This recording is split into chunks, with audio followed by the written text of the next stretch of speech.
right, so Sultai mid-range versus, and actually, we're going to say red-black aggro. I guess let's start on Charles' side, what he's done with red. There is his aggro deck. There are no copies of Goblin Chain Whirler, but he is, however, playing 4 Karn Sign of Urzas on his own. Now, Ryan, this is 8 Karns in our first standard match. All right. This card is powerful. It's good. Inventor's Apprentice turn 2, first play here for Porges. Where you see Karn be particularly powerful is in decks that can generate a couple artifacts on the first turn, so you can make Karn and start cranking out 3/3s, 4/4s with the -2. So I do like it a little bit more in the aggressive shells. Here is Aethersphere Harvester, turn 3 from Charles. He's going to go ahead and get an energy here, some energy off it, and that'll pump Inventor's Apprentice to a 2/3. Famously referred to as Nerd Ape. 1 mana, 2/3. Card you don't see too much in the standard anymore. The threshold for artifacts is just not super high. Karn is certainly something that's going to pull you more towards playing this kind of card, though. Making sure that you have a 2/3 here. The fact that you have to play a certain threshold of artifacts makes your Karns better. I do like the return of Inventor's Apprentice. Yeah, Todd down to 18 on that hit. This red deck's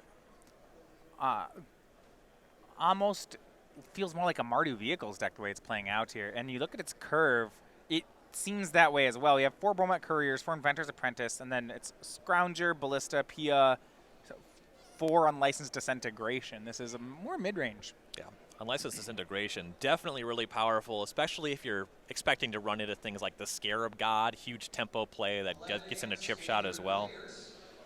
Cast Down as a removal spell will take care of the Aethersphere Harvester. It was crewed up by Inventor's Apprentice.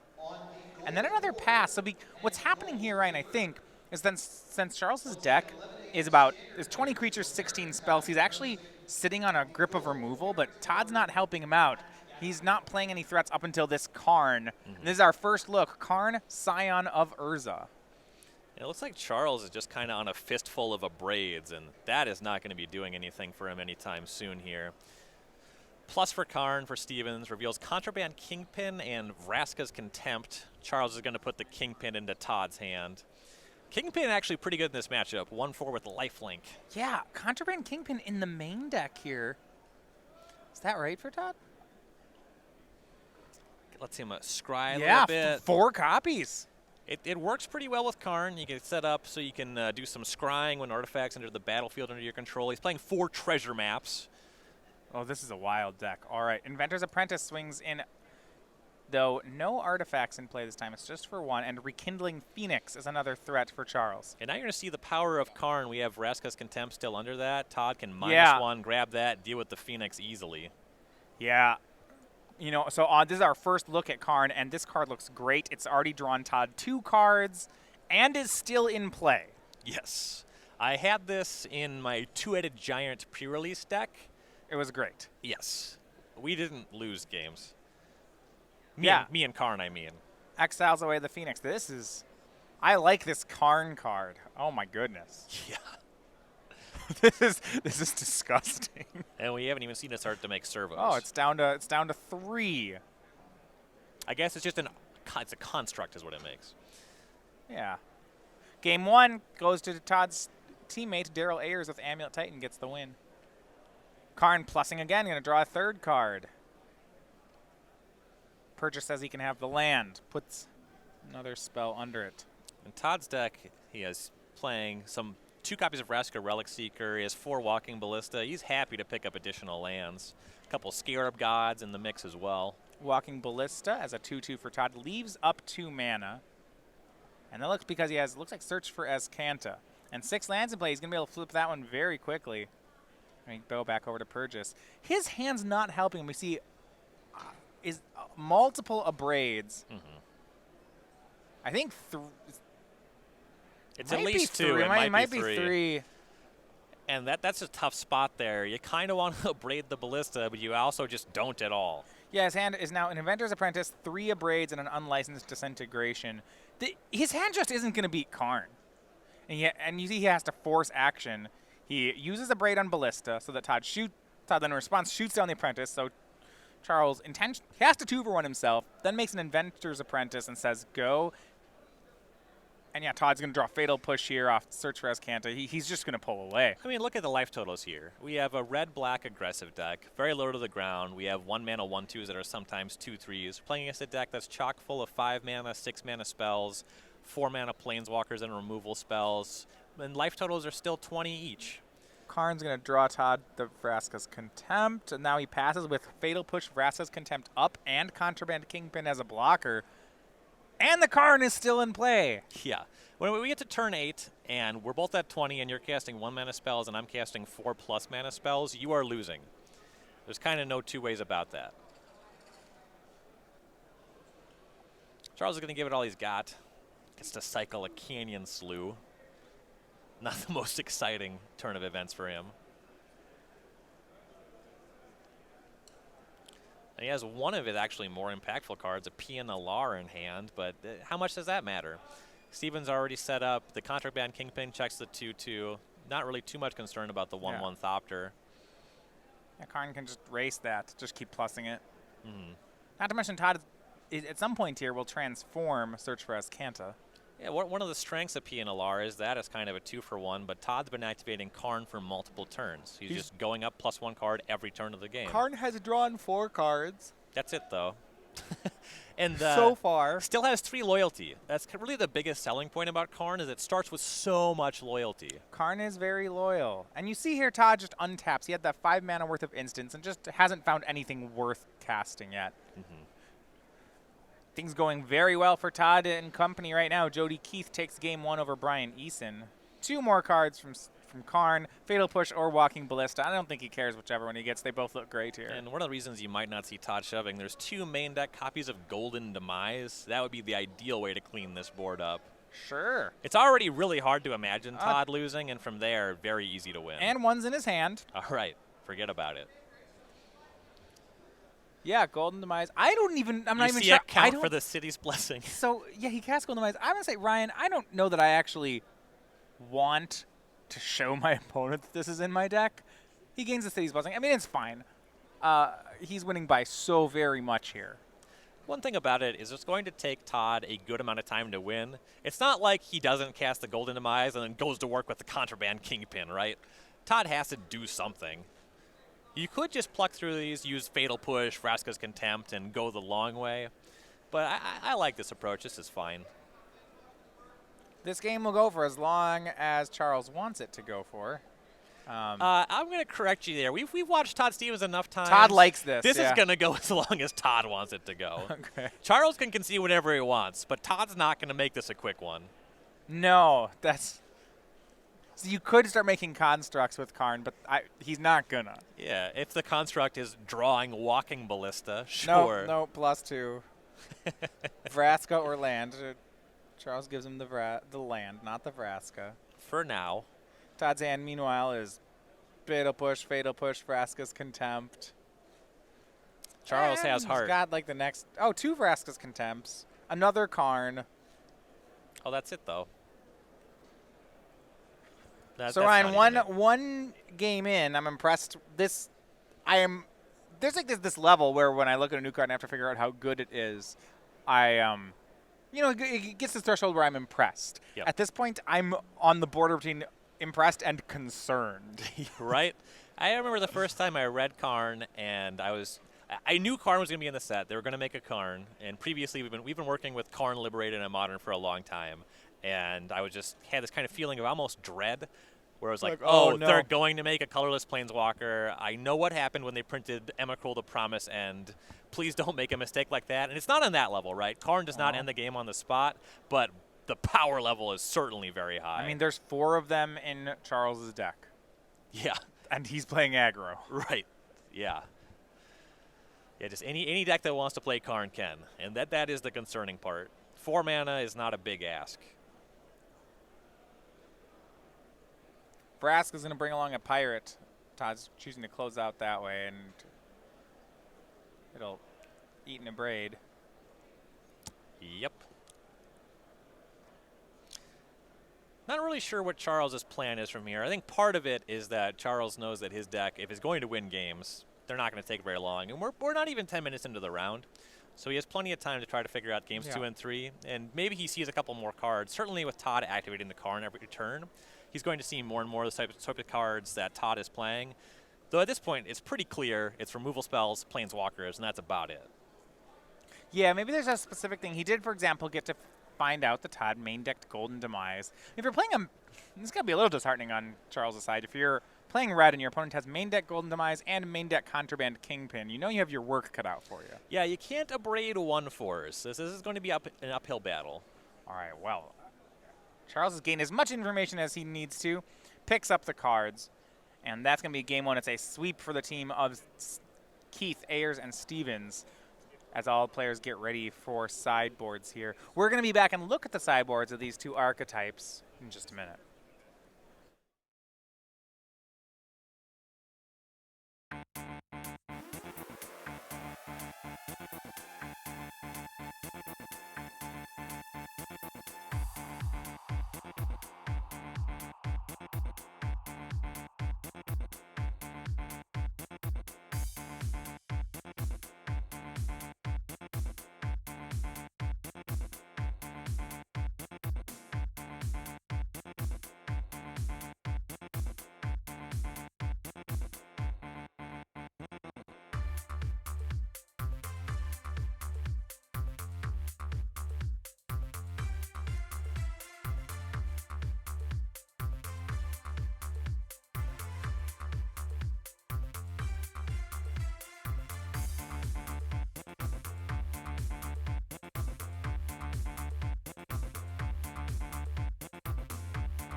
So back here with sideboards between these red-black aggro deck from Charles Porges and Todd Stevens' Sultai mid-range deck. So let's look at Charles' side. Game 1, he really only got Todd down to 18 before Karn just stabilized immediately. He's a mid-range deck, which is going to be hard because so is Todd, but very much more that way. He has 3 Sweltering Suns, 2 Argwell's Bloodfast, 2 Phyrexian Scriptures, 2 Magma Spray, 2 Duress, an Angrath, a Fatal Push, a Scavenger Grounds, a Chandra Torch of Defiance, and a Siege Gang Commander. Yeah, so the positioning you want to go for here, you definitely want to be on the battlefield faster than your opponent because Todd is playing more impactful cards, but you have a couple things to try to keep up. Arguel's Bloodfast is going to be really good. Anytime you're running out of cards, drawing the extra ones is going to be really powerful in a matchup like this. The 2 Duress can kind of put Todd off balance. Once you see his hand, you know how to navigate. Maybe you see if he does or does not have a Golden Demise. Take it if it's particularly good. Take a 4-mana Planeswalker so Todd can't get set up. Those are going to be powerful. And some of these 5-mana cards, Angrath, Flame Chain, Siege Gang Commander, those are totally reasonable to have here just so you can keep playing. Very likely that Todd stops you from winning on turns 4 or 5, so having some hammers is very powerful. And Chandra Torch of Defiance is for sure coming in for a similar reason. Yeah, so he's. It sounds like he's going to have to try to be even more of a mid-range deck than he was before. Yeah, you just need to have some higher impact cards. Yeah. How does Chandra size up against Karn? It's not pretty.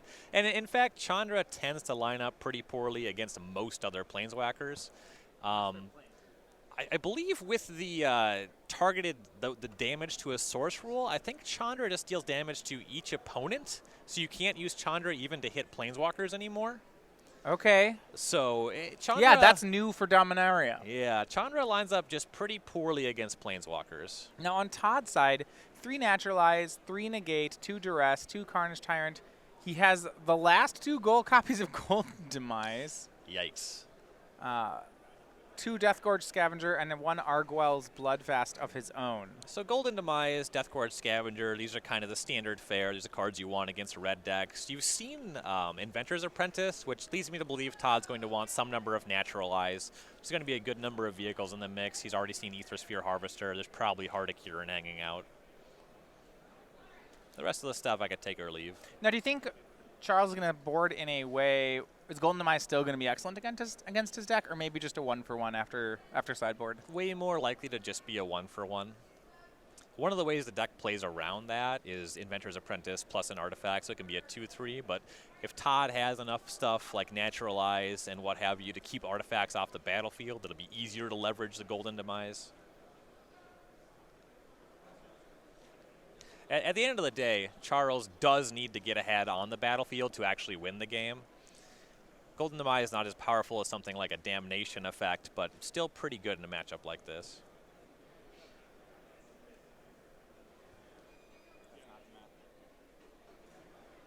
Now, over on the Legacy table, see here we have Jody Keith and Brian Eason. But we're going to go over to the standard game in just a second here. And there we are. Looks like Todd on a mulligan here. Yeah. Yep. You do want to make sure you have a hand that doesn't get run over. Also, with a deck like Todd's with such a high mana curve, it's hard to keep a hand with fewer than 3 lands. Ryan, when we look at Charles's decision to play red-black aggro instead of mono-red, this to me feels like the decision between Goblin Chain Whirler and Karn. Sure, kind of the big draws to black are going to be Unlicensed Disintegration and Scrap Heap Scrounger. And those cards are fine. I'm personally more into Chain Whirler. I like picking a role and really signing myself. I'm the beatdown. I'm the Chain Whirler deck. I'm the Bomac Courier deck. Okay. It's possible with rotation that that deck has lost enough points and Charles has put in work and decided he wants to be more on the mid-range side.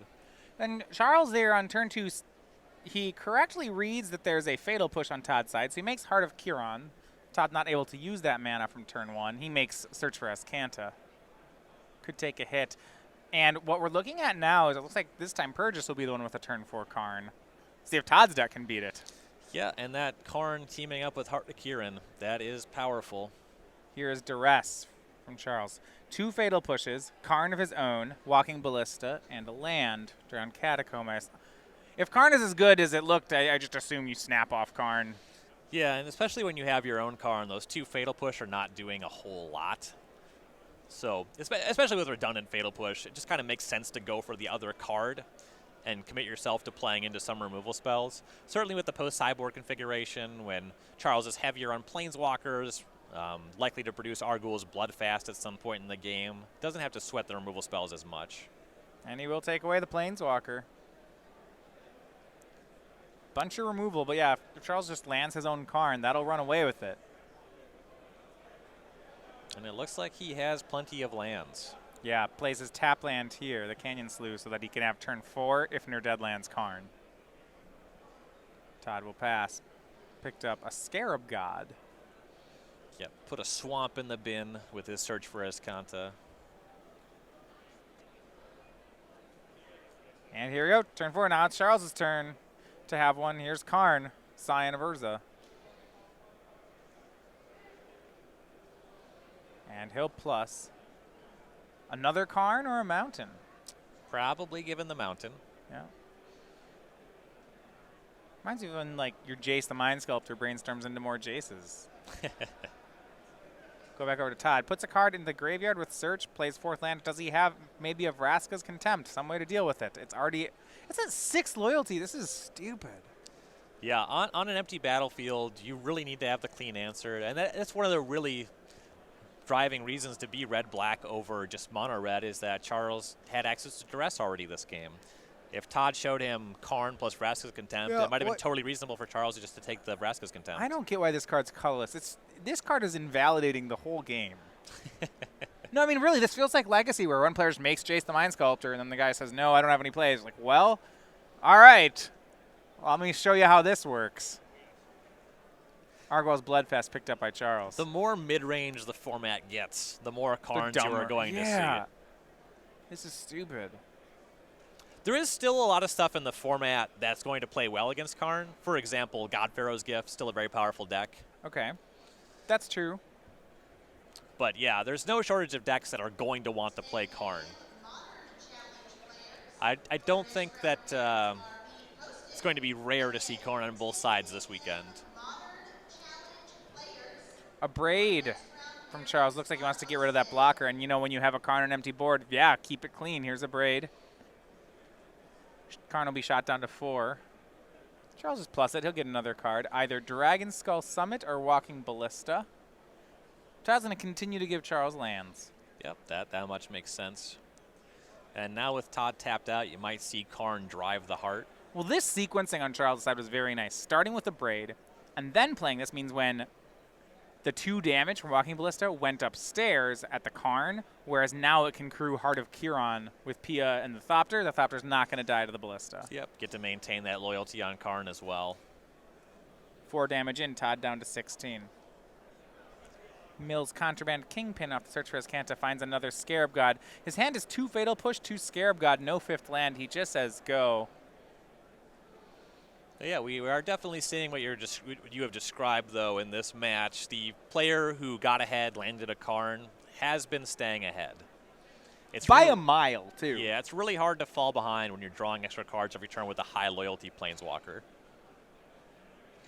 Yeah, now I think what you said, as the format gets more mid-range, this will happen. What I'm interested, so in a mid-range mirror, this Karn looks insane. Yes. We haven't seen any board state where either player had to use the -2. They're just drawing a card with it every turn. And they're not even caring what the card is because they're both playing mid-range. Mm-hmm. I want to see how the card performs in other matchups. Say one of these plays against a true aggro deck. That'll be more interesting to me. I also would like to see Karn in a more aggressively slanted style of deck. We've seen some lists popping up where you're trying to play a few more efficient threats. Charles' deck is on the leaner side. You're playing your Scrap Heap, Scroungers, Vehicles, what have you. But I want a deck that's just curving 1, 2, 3, 4 Karn, make a 4/4 attack you. So rather than crewing, Charles just attacked. So Todd Fatal pushed away the Thopter and then took 2 off Pia. Yep. Charles has no compelling reason to play into those fatal pushes that he knows about. Charles going to grab that Walking Ballista from under Karn and looks like cast it for 3. Pretty good turn. He'll actually make Argwell's Bloodfast first.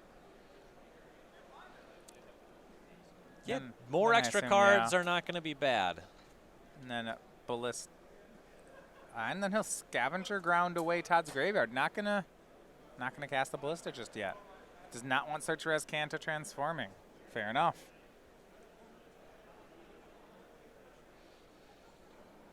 So Todd will start new. Here's shows his sacrifices if near dead lands to the Scavenger Ground so he can keep the effect around. Here's Scarab God from Todd. All right. Pressure's on for Charles. Though it's looking good this game. In Modern 2-0, Daryl Ayers defeats Kendall Burdette. Amulet Titan victorious there. And what's not an automatic matchup? Counter's Company's a very fast combo deck. Mm-hmm. Yeah, there's pressure on the Amulet Titan deck to be very fast or to present a very fast Engineered Explosives in that matchup. Though EE on 2, really powerful against Counter's Company. You know, I wish that were the case. The problem is you have to craft you have to just 1-for-1 with it. Yeah. Yeah. I mean, that is true. Oh, yeah. No, I always play that, and I wish, because against a lot of company decks, oh, yeah, I'm going to get, they play all 2-drops. I'm going to blow up 2 or 3 of them. You're like, no, hold on. They'll play around it. It's not lights out like it is in some matchups, say, yeah. Hexproof. Here's our first Construct token off of Karn. A mighty 1/1. Yeah, these ones scale in size. Each one is power and toughness equal to the number of artifacts you control. Actually, like the heart's still hanging out there under the clock, so it is a 2/2, I suppose. Okay. They're going to crew the Heart of Kiron. And it'll swing in, put Todd down to 10. This would be a spot where Charles would really like to have an unlicensed disintegration. Forcing Todd to reset with that Scarab God without getting any value. Jeez, and it looks like he does have it in hand. Todd already down to 10. Yeah. Won't take too long to close this game from here. Walking Ballista on 1 for Charles. And then, yeah, usually he'll unlicensed on his own end step here. So here's unlicensed. Todd will go to 7. Team down 4 games. They need the next 4 to win. Charles, though, might take care of business here. And we'll see where he goes from there. Golden Demise picked up from Todd. Great card in the matchup, but Karn doesn't care. Yeah. I mean, he's going to sweep the board if he casts it. Yeah, it takes care of some stuff. It leaves behind Karn and Heart of Kirin and also Arguel's Bloodfast. So yeah, it does work. It just doesn't do enough. So here's Golden Demise. With how this game's playing out, it feels to me, Ryan, that we're playing again, like from Todd's side, he's playing a mid-range mirror, right? You said, oh yeah, it leaves behind Karn and Bloodfast. That sounds mid-range to me. I'm not sure how many Golden Demise I actually want on the deck post board. I liked the 2 in the main, but Todd has boarded up to 4. I might board back down to 2. Yeah, 4 is certainly a lot. It makes a little bit more sense to have them when you're on the draw, just because Charles is more likely to be aggressively configured. But especially now that you see these Arguel's Bloodfast, you know that Charles is on Karns, which you probably could have sussed out from the first game. But knowing that your Golden Demise is not going to clean up some very impactful permanents is a good reason to leave it on the bench. Sussed out. I mean, your opponent is playing Standard just like you. He's probably on Karn. They're playing Magic the Gathering. Their lands produce mana. Oh, he's playing colorless. I see. All right. He probably is playing Karn. Dragon Skull Summit or Aether Sphere Harvester. Todd continues to give him lands. But that's what I like about Karn and these mid-range shells. So every time Charles has +1 to the Karn, it's been land, spell. And Todd has given him the land every time. When you're playing mid-range, you don't care whether you're getting the land or the spell. Yes. I would like to draw a land every turn. And I get a draw step on top of that? Yes. Sign me up. You know, I guess if you're going to think about slotting this into your mono-red aggro deck, if they give you the land every time, I mean, you can't play Ramanap Ruins anymore. So it's kind of... That is less good. It doesn't do anything. Yeah. Pia Nalar here. Going to make a token. It could crew Heart of Kiron. That'll get that other Fatal Push out of Todd's hand. And that's what looks like will happen. Actually, does he still have a Fatal Push left? Or is the card going to connect? It's lethal right now. If you can crew it, make it a 4. If Chandra can pump twice, he can go for a kill. Crew, Fatal Push. Yeah, I think we only saw him cast 1 previously. I think there actually were 2, but he had 3. Anyway, here's another Heart of Kiron. Charles can try for it again next turn. He just has so many cards. Yeah, plenty of leftovers. Not really an issue. And that Bloodfast, which he hasn't used yet. But when he gets around to it, yeah, Todd will pick up cards. So their team is on the board. Porges takes game number 2. He's kept the team above water. You see over there on the left side, Kendall Burdette is watching the match of Brian Eason. Brian with Grixis needs to get game 2. We'll see if game 3 happens here in Standard. We're going to take a short break and return to the match. Stay with us.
Welcome back. All right, you see both players consulting their sideboards, Porges and Stevens. I do want to look at Todd Stevens' sideboard. You see he's talking with Daryl Ayers about it.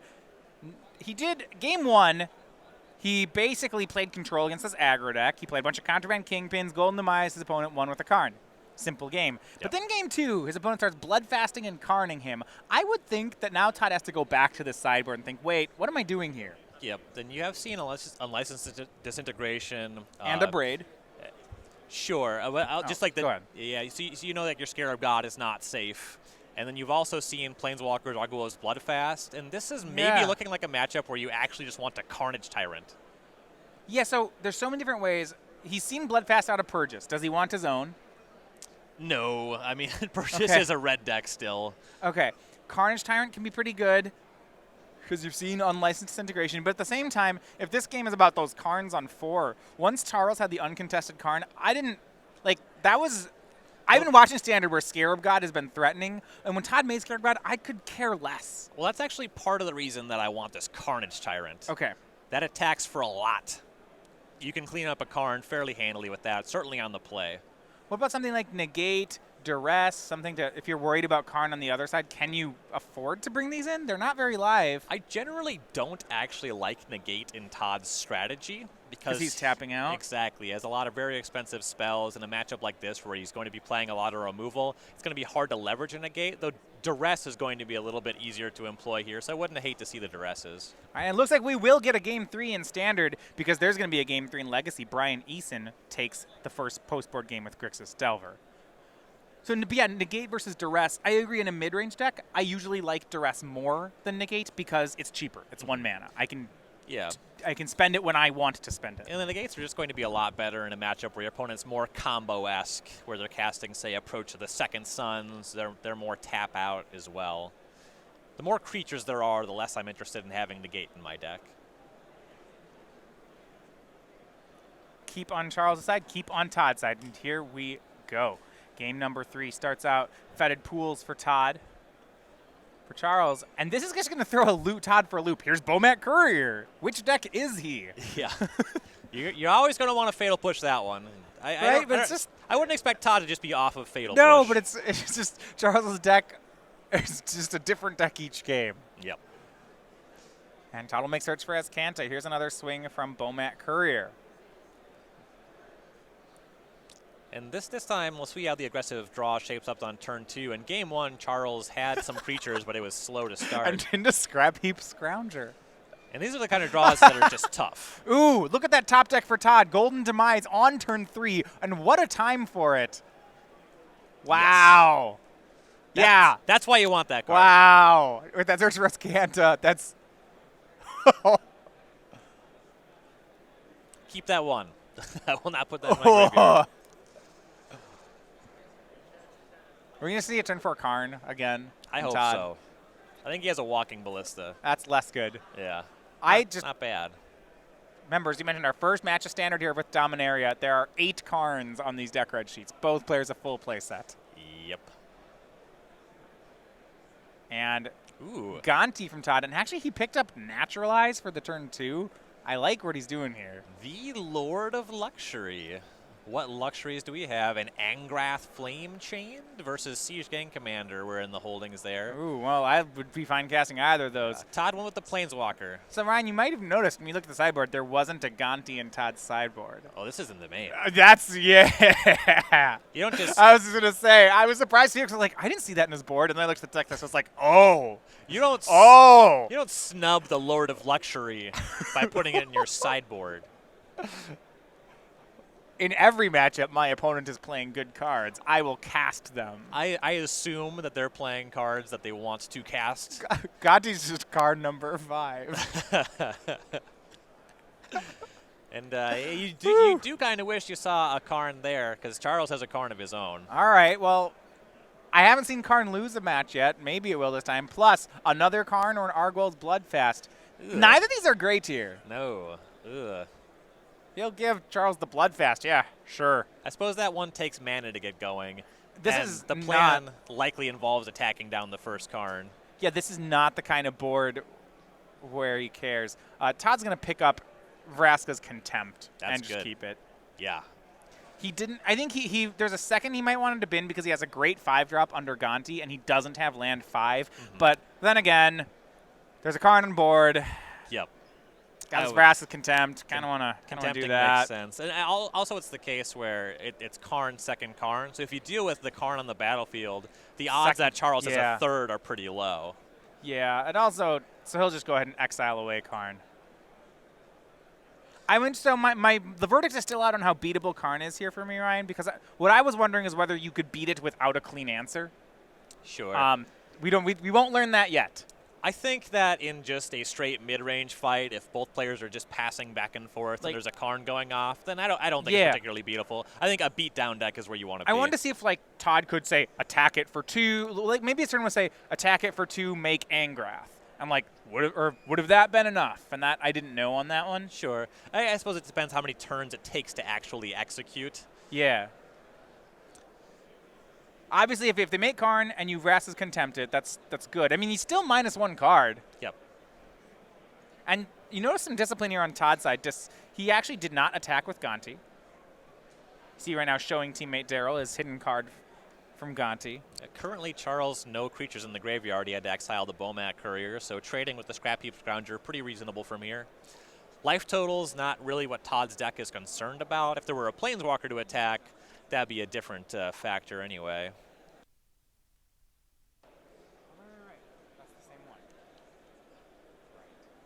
Unlicensed Disintegration on Gonti from Charles.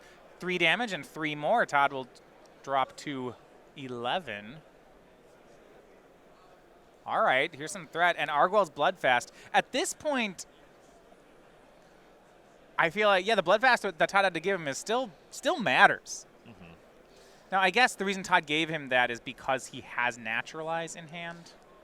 He has the Naturalize. He also had dealt with... His plan was to deal with the first Karn. He figured that was something on his agenda, so giving the second Karn would be pretty awkward. So in hand, Walking Ballista, Fatal Push, Naturalize doesn't look too impressive from Todd, but now we see the Angrath that Gonti took. And that's going to be an interesting one. He's trying to engineer a board where he can cast this.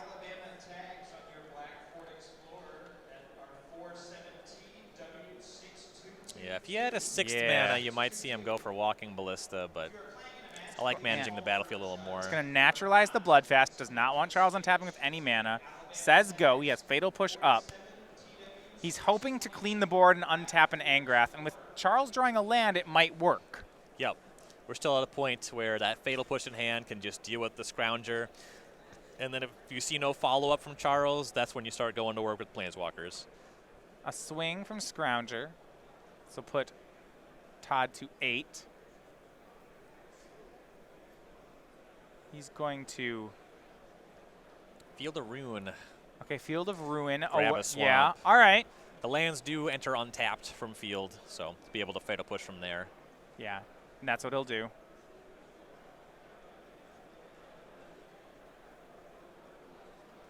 Doing that in combat, so Charles can't make a 3/3 Ballista.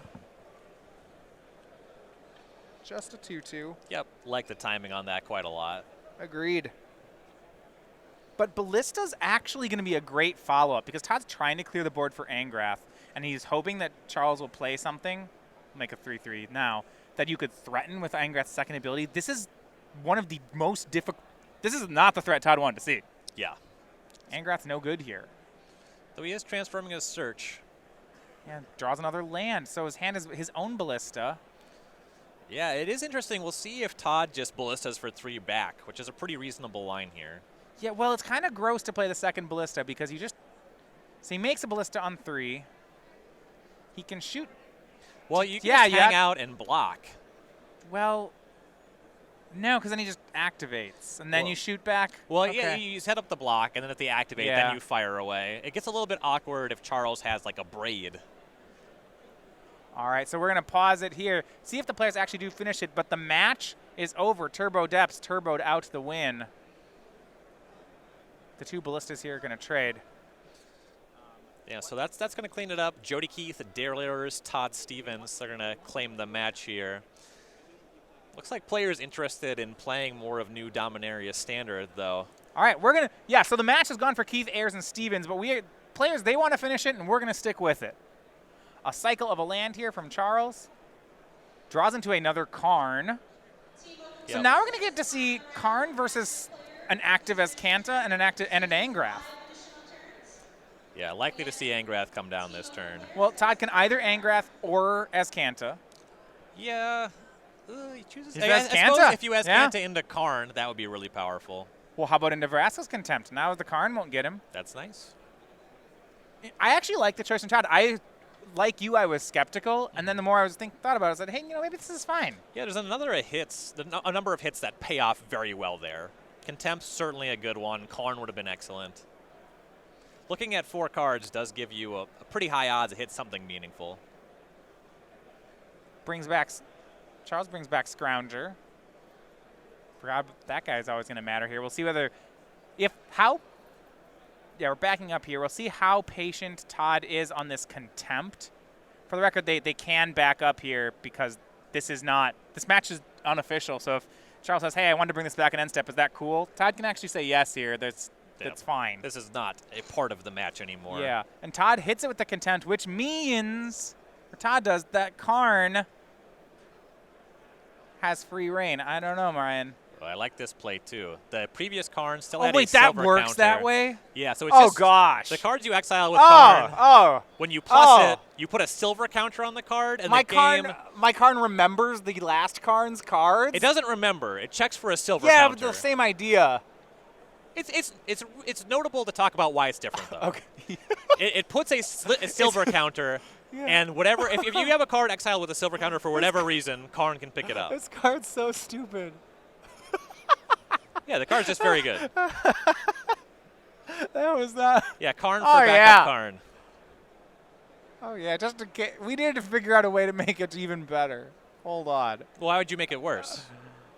Oh, boy. Oh, boy. Todd just says go. And then once you have 2 Karns, you can more aggressively make constructs if you want. Or you may as well just plus because you're light on cards in hand. You know, and what I'm actually getting here, I want to talk a bit about this Gonti on Todd's side. Gonti into Angrath. We've gotten to a real mid-range state in the game, and Todd has never been able to find a window for it. I'm not sure how much I liked. This feels off. You know, it feels like this card should have mattered. The specific texture of the game is worth noting. Yeah. Charles deployed many Planeswalkers, and Walking Ballista tends to have been the creature he's been deploying. Yeah. Here's Heart of Kiran. He passes. Todd will Azcanta. Looks like Charles is going to get this one as Azcanta misses. I actually think it's worth discussing what Todd took the Angrath over. He Siege grabbed Gang. it over Siege Gang Commander. Now, it's going to be really difficult for Todd to activate Siege Gang Commander, but I think that 4 bodies would have been pretty reasonable. Yeah, I guess that's the reason you would try to take the Angrath is that Siege Gang when you're not a red deck is, okay, it's like 5/5 for 5. Yep. And Todd likely to be off or at least light on things like Treasure Map from his main deck and Vraska to make treasure tokens. Azcanta's going to work here. See, it finds Fatal Push. He's still trying to set up a board, and I think he's gotten there. Once he has 9 mana, eventually he can Azcanta into Angrath in the same turn. He wants to get that Walking Ballista gone soon. Remember, that card can close very easily. Reads Angrath again. There's no way this one's going to matter. You can't do it on the onboard Walking Ballista. You just lose Angrath. Yeah, you at least clean up the Ballista, though. Yeah, you can use it as a 5-mana removal spell for Walking Ballista, and you'll take 2. Angrath -3 to take the Walking Ballista. So Angrath has 1 loyalty, which means Charles typically here shoots it once and then shoots Todd twice. Yep. That is what I would expect. Yeah, shoots it once, shoots Todd twice, Todd to 9. And remember, both players know what that last card in Charles' hand is. It's a good one. It's another Karn. Because apparently this card does even more than I thought. 4-mana colorless Planeswalker is a fine Magic card. Why does it let you get the ones from the last Karn? That's so not necessary. Oh, I'll just take that Bomat Courier. Yeah, that card seems fine here. Yeah. Cast Bomat Courier. Oh, yeah, and Karn can drive. Oh, yeah, Cruise Heart of Kiran. Heart of Kiran and Bomat Courier will swing. Card under Courier. Todd down to 4. Pretty good. Pretty good, that Karn. Might as well cast this Scrap Heap Scrounger, and that's it for cards. Yeah. I don't know, Ryan. Karn is... I don't even think a Golden Demise would do it from here. No? Well, there's still the 4 cards. Well, let's see. He got one. Check the board. We'll find out. Hold on. Oh, you still have Lethal Heart. Oh, you also can bring back Scrap Heap Scrounger? He does have Fatal Push still, so he can... No. He just brings back the Scrounger. Well, he can go to 1. Oh, you're right. He can go to 1. Figured it out. Land, pass. Still got to beat this Karn. I'll figure it out. Brings back Scrounger. Okay. I will make an attempt on your life. Gonna see Lethal Attack plus Scrounger here. Oh, draws Chandra. I think that'll do it. That one's fine. That should, how to deal 1 last point of damage, I think that'll work. Dragon Skull Summit and land. Yeah. Well, He gave him the summit. Wow. Wow. Loose, Todd Stevens. You're going to need to tighten up if you want to have already won this match with your team. Karn Cruz, Heart of Kuran. Swing is going to put Todd to 1 from the Scrounger, and Chandra seals it up. Porges will take the match unofficially. Right. But and actually, for those of you wondering, it doesn't matter match score. In a team tournament, as far as tie breaks are concerned, whether your team won 2 of 3 matches or all 3 matches, that actually doesn't enter. It's 1-0 is the official score is 1-0 in